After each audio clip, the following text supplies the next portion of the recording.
Hi, and welcome to the Completed Life Poetry Corner. My name is Delano Copprue, and in this month's episode, we will be reading from one of the most important poets of the Harlem Renaissance, Langston Hughes. Widely considered one of the premier literary periods for the creative and intellectual blossoming of African American cultural expression, the Harlem Renaissance aimed to counter the daily indignities and violence faced by people of color with dynamic art that resists easy interpretation.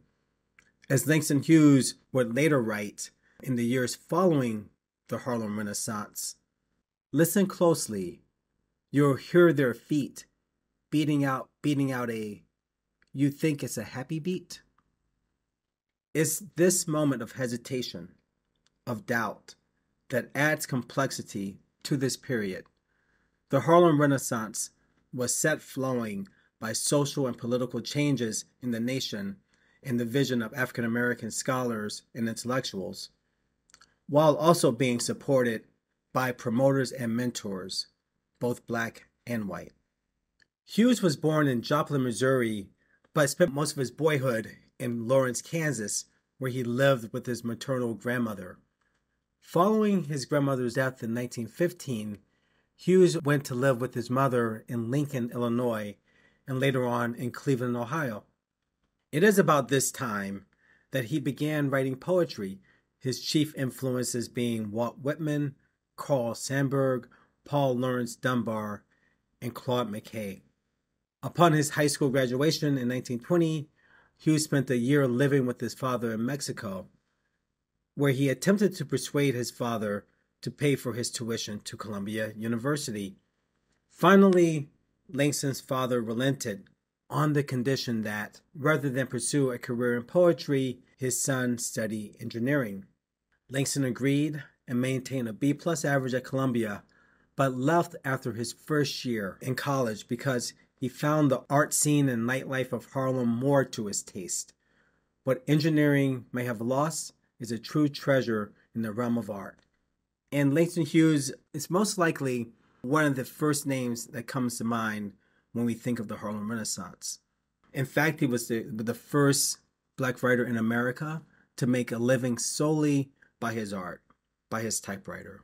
And what he was able to evoke in his poetry is a deep resonance that really spans across humanity.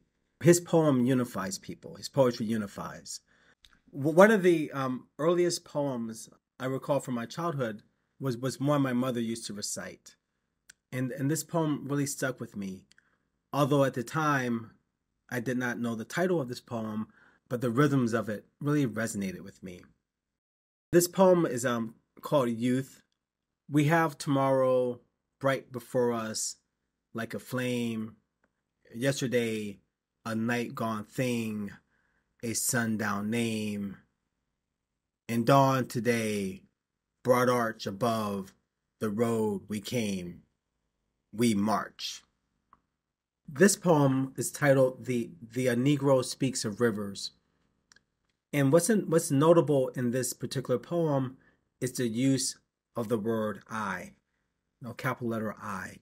This technique, this collective I, is something that Hughes would have seen in the works of Walt Whitman, who famously penned such statements as, I celebrate myself, and what I assume you shall assume, for every atom of good belonging to me belongs to you.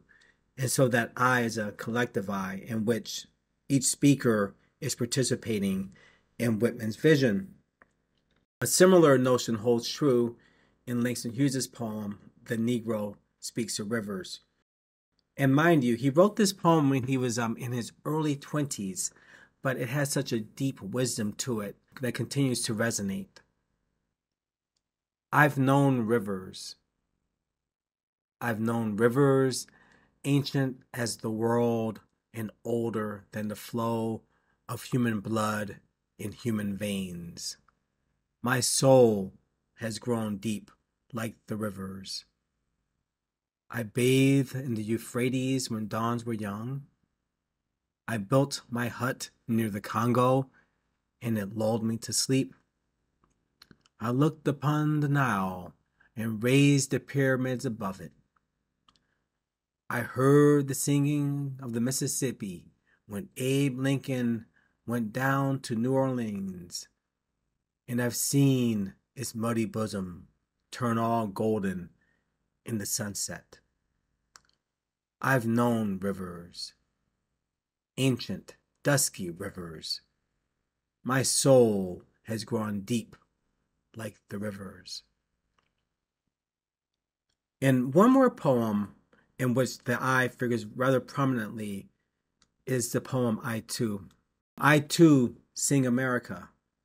I am the darker brother. They send me to eat in the kitchen when company comes, but I laugh and eat well and grow strong. Tomorrow I'll be at the table when company comes. Nobody'll dare say to me, eat in the kitchen then. Besides, they'll see how beautiful I am and be ashamed. I too am America. And the notion of beauty, with that line, they'll see how beautiful I am, and then taking it one step further and be ashamed, is essentially a call for those who may have been less welcoming, to put it lightly, to begin to reflect at the level of consciousness of their own morals, and to really try to see the beauty in all things. This is also a matter too in terms of Langston Hughes' specific project and the larger concerns of the Harlem Renaissance, to reclaim a notion of identity of the African American experience that had been, to some extent, to a great extent, according to some, had faced a great deal of difficulty in terms of even being seen, of being accepted. And so with this particular poem, Langston Hughes does really wonderful work in taking the simple idea of sharing a meal together and the idea of being at the table to become a larger metaphor for the aspirational aspects of American life and culture. And while this dream continues to find its way, Langston Hughes, very early on within the Harlem Renaissance, sets a chord that is really about using art to promote healing in the world. As he very prophetically says at the very conclusion of this poem, I too am America.